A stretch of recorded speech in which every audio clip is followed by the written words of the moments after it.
শুধু ইসরায়েলের নির্বিচার হামলা নয়, তীব্র খাদ্য সংকটে ভুগছেন গাজার বাসিন্দারা।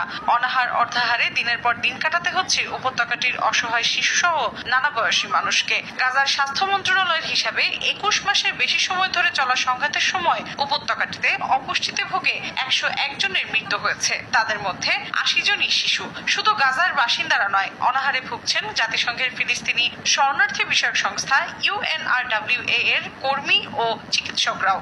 সংস্থাটির প্রধান ফিলিপ লাজারিনি এক বিবৃতিতে বলেন, অনাহারে ও অবসাদের কারণে তাদের অনেক কর্মী ও চিকিৎসক কাজ করতে করতে জ্ঞান হারিয়ে ফেলছেন। গাজার পরিস্থিতিকে দুনিয়ার নরক